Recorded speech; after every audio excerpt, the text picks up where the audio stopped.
warahmatullahi wabarakatuh. Perkenalkan kami dari kelompok 4. Kami ingin mempresentasikan panel project analisis penerapan algoritma NSGA juga untuk optimasi proyek retrofitting. Pertama, perkenalkan nama saya Kalisa Tiffany dengan NRP 011. Perkenalkan nama saya Muhammad Syaful Febrianto, nomor NRP 505231043. Yang pertama di sini kami akan membahas tentang background dari paper yang telah kami lakukan. Jadi background dari paper ini adalah kita membahas study case tentang proyek retrofitting bangunan khususnya di area padat penduduk di Gwalior, India dengan menerapkan algoritma NSG-3.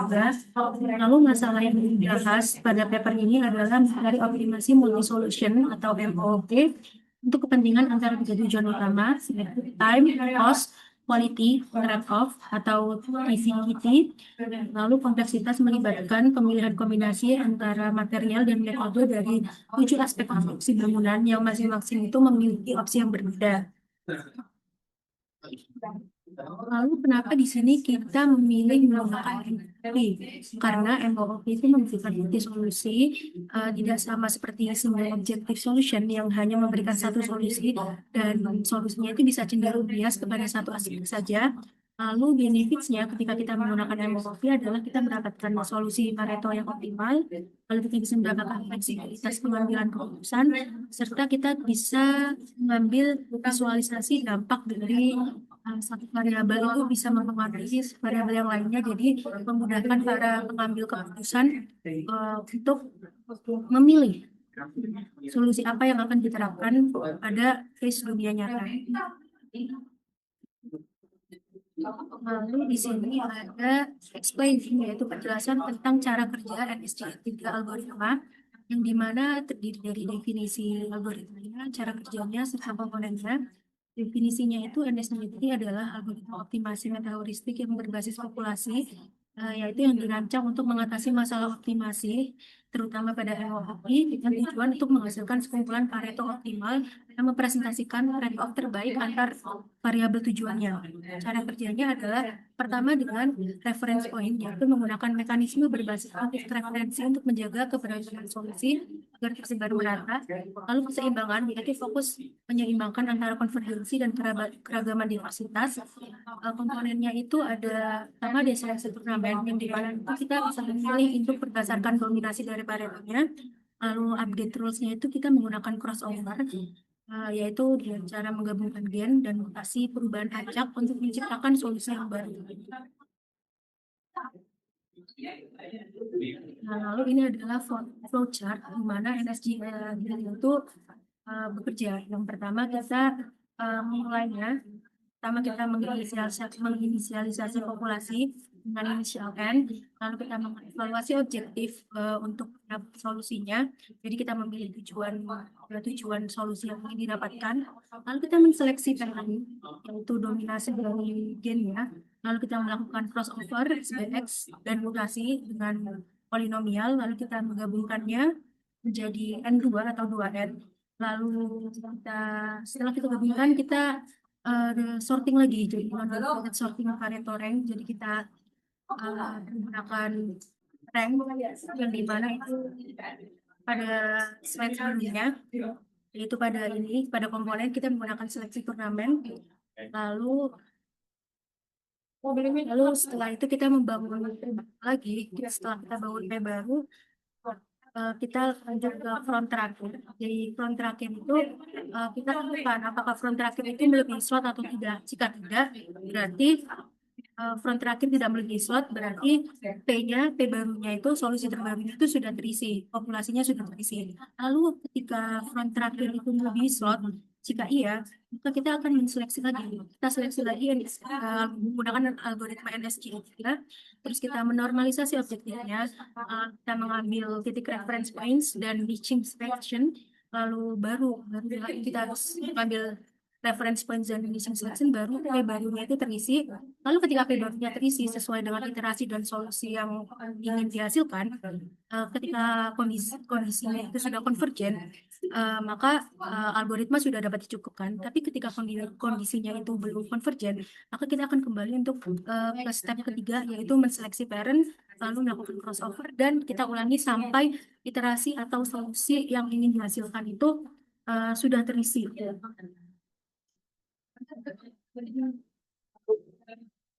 Nah, selanjutnya ada report hasil paper. Dari hasil paper yang kami bahas, ada beberapa high insight analisis yang didapat. Yang pertama ada penerapan model, yang kedua ada quality solusi, yang ketiga ada validasi, dan yang keempat ada visualisasi. Untuk yang pertama ada penerapan model. Berdasarkan hasil paper yang kami analisis, model yang diterapkan adalah RCTI TEOM atau Research Coordinated Time Cost Quality Time of Automation Model. Model ini digunakan untuk kasus retrofitting bangunan di Glailor, India yang sangat padat penduduk. Membuat optimasi ini menjadi sangat penting. Yang kedua ada quality solusi. Poin insight yang sangat penting adalah bahwa model ini berhasil menghasilkan diverse set of superior quality solution, artinya solusi yang diberikan oleh NSG 3 tidak hanya sekedar optimal, tetapi juga bervariasi.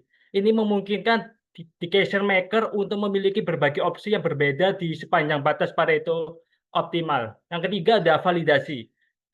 Validasi model dilakukan menggunakan metrik statistik umum, yaitu MAPE atau Mean Absolute Percentage Error, dan RMSE Root Mean Square Error.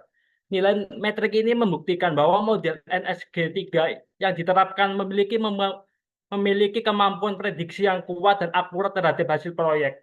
Yang terakhir ada visualisasi. Hasil akhir dari optimasi ini divisualisasikan dalam bentuk kurva trade-off.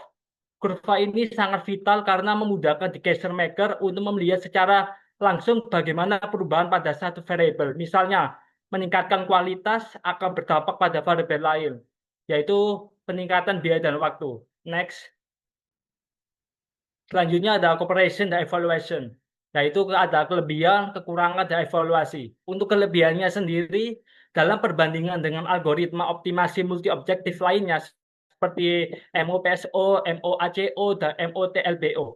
NSC3 ini menunjukkan kinerja yang unggul dalam dua aspek. Yang pertama adalah konvergensi atau seberapa dekat solusi ke batas Pareto yang sebenarnya, dan diversitas atau seberapa merata solusi tersebar. NS3 ini menyatakan nilai hypervolume atau HF yang tinggi dan generation distance atau GD yang terendah, menandakan hasil yang optimal dan tersebar baik. Untuk kekurangannya sendiri, meskipun unggul dalam kualitas solusi, NS3 ini memiliki waktu komputasi yang lebih lama dibandingkan algoritma pembanding. Hal ini wajar mengingat kompleksitas mekanisme reference point yang dilakukannya untuk memastikannya diversitas solusi. Yang terakhir ada evaluasi. Secara keseluruhan, model yang divalidasi dengan data historis proyek dan metrik akurasi kuantitatif menunjukkan peningkatan signifikan dalam efisiensi proyek dan efektivitas biaya dibandingkan dengan metode tradisional yang hanya fokus pada satu tujuan atau single objektif. Next. Nah, di sini kami ingin menunjukkan konteks aktualisasi penerapan SK3 ini di bidang lain, yaitu optimasi supply chain yang dilakukan melibatkan trade-off kompleks antara tujuan ekonomi, operasional, dan transportasi. Intinya langkah-langkah yang kita gunakan sama persis dengan yang diterapkan di proyek ini, yaitu yang pertama ada identifikasi main problem dan tujuan, yang kedua ada menentukan variabel keputusan, yang ketiga ada definisi fungsi matematis, dan yang keempat yaitu jalankan algoritma dan analisis hasilnya. Next. Nah, di sini ada supply chain case study. Untuk step by step-nya, yang pertama ada tujuan. Dalam supply chain, tujuan utamanya adalah meminimalkan exit cost atau biaya rantai pasokan. Yang kedua ada meminimalkan exit time atau waktu, dan meminimalkan exit risk atau risiko. Inilah tiga fungsi objektif utama kita. Yang kedua ada variabel keputusan. Variabel yang didapat diubah untuk mencapai tujuan tersebut adalah lokasi fasilitas atau pabrik atau gudang. Yang kedua ada rute transportasi. Yang ketiga ada tingkat produksi. Dan terakhir ada pemasok yang akan kita pilih. Ya, untuk model matematik untuk model matematisnya akan berbentuk optimasi multi objektif, yaitu minimize fx sama dengan sc cos x, sc time x, dan sc rise x. Di mana fungsi ini dibatasi oleh constraint seperti kapasitas gudang, batasan anggaran, dan permintaan pelanggan yang harus dipenuhi. Untuk eksekusi algoritmanya, langkah eksekusi algoritma sama persis dengan flowchart yang sudah teman saya bahas. Dengan kuncinya utama adalah pendekatan titik reference atau reference point di langkah kelima yang memastikan solusi optimal supply chain yang dihasilkan benar-benar tersebar dan memberikan fleksibilitas pilihan bagi manajer rantai pasokan. Next. Nah, yang terakhir ada ringkasan dan kesimpulan. Untuk kesimpulannya, sebagai kesimpulan, SE3 ini terbukti menjadi metode yang efisien dan unggul untuk mengoptimalkan proyek atau masalah yang melibatkan trade-off yang kompleks, seperti masalah tim cost quality dalam retrofitting.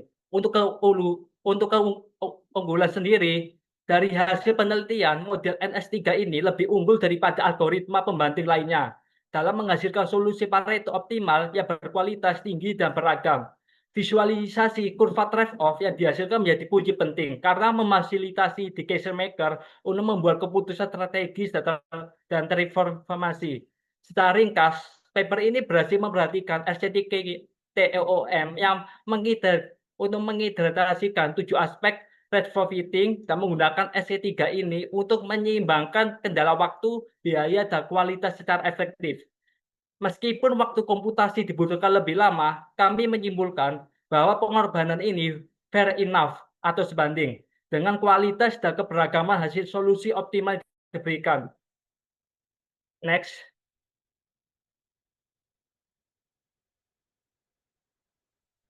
Terima kasih dari kelompok 4. Assalamualaikum warahmatullahi wabarakatuh. Oke, jadi di sini kita dari kelompok 4 akan mendemokan kode sederhana yang kita gunakan untuk algoritma NSGA3, yaitu kita menggunakan dataset wine quality vs acidity-nya. Yang pertama, ini adalah sintaks yang kita gunakan. Kita tuh mengambil subset data setnya itu 20 sampel, lalu kita mendefinisikan algoritmanya, lalu kita menormalisasi setiap baris, row, menggunakan wake sama dengan 1, kita mencari maximize dari quality-nya dan nilai minimize dari acidity-nya. Lalu kita menjalankan algoritmanya, lalu kita membuat visualisasi plot untuk Pareto front-nya. Jadi yang pertama, di sini penjelasan datasetnya. Jadi kita menggunakan dataset One Quality Rate dari UCI, yaitu Machine Learning Repository, dengan jumlah sampelnya itu sebanyak 1.599. Untuk demo ini kita hanya mengambil 20 sampel agar algoritma NSGAT ini lebih visible. Lalu kolom utama yang ingin kita teliti itu adalah Vic acidity, yaitu tingkat keasaman dari wine-nya. Lalu veloutate acidity, yaitu tingkat asam yang mudah menguap di dalam wine-nya. Lalu yang ketiga itu quality, yaitu skor kualitas dari wine tersebut. Ini adalah merupakan variabel targetnya. Lalu kita menggunakan fix plus volatility acidity itu sebagai objektif kedua untuk meminimalkannya, sedangkan quality-nya itu nilainya itu kita maksimalkan. Lalu Selanjutnya.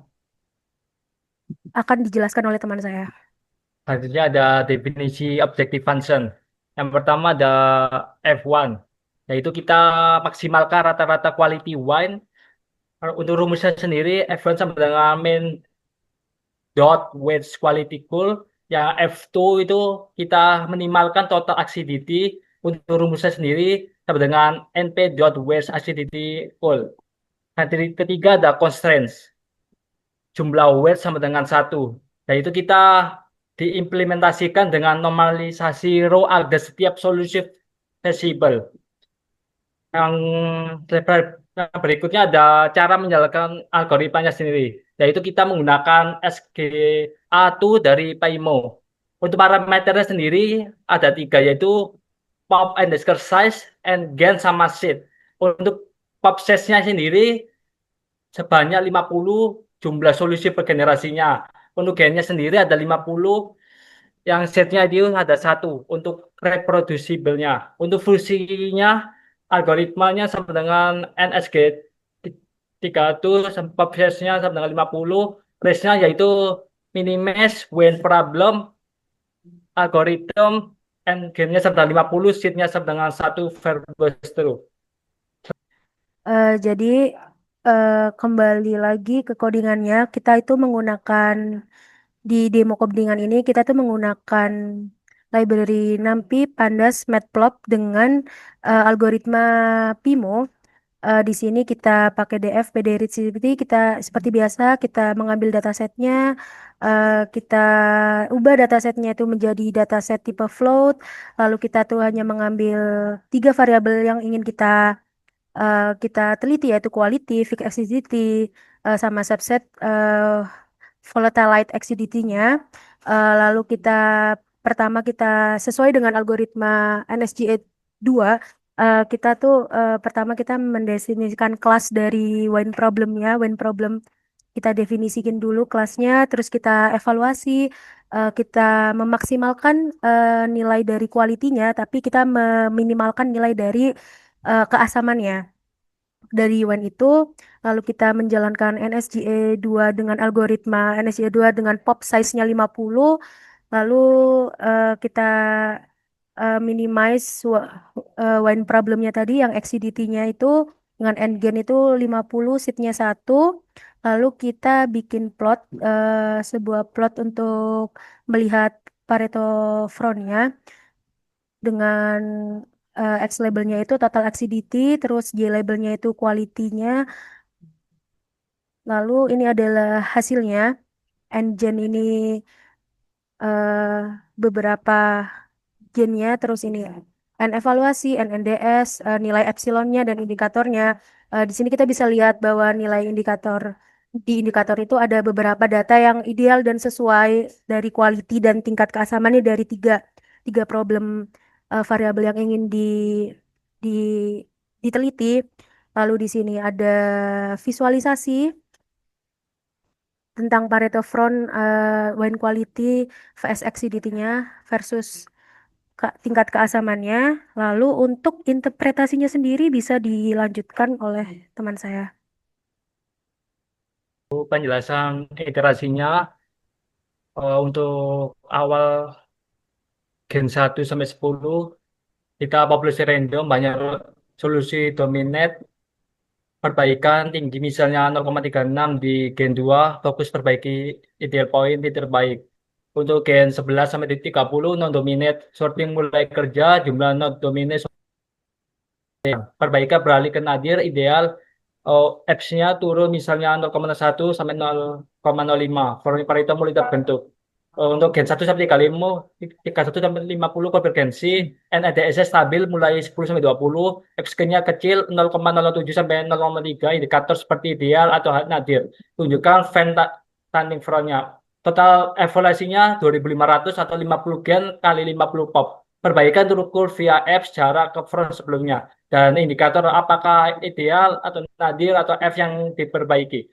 Jika run ulang setup dengan satu, pastikan hasilnya sama. Untuk visual iterasinya, bisa memodifikasi kode PyMo untuk simpan histori for per gen, tapi di depo ini fokus hasil akhirnya. Bisa dicukupkan. Terima kasih.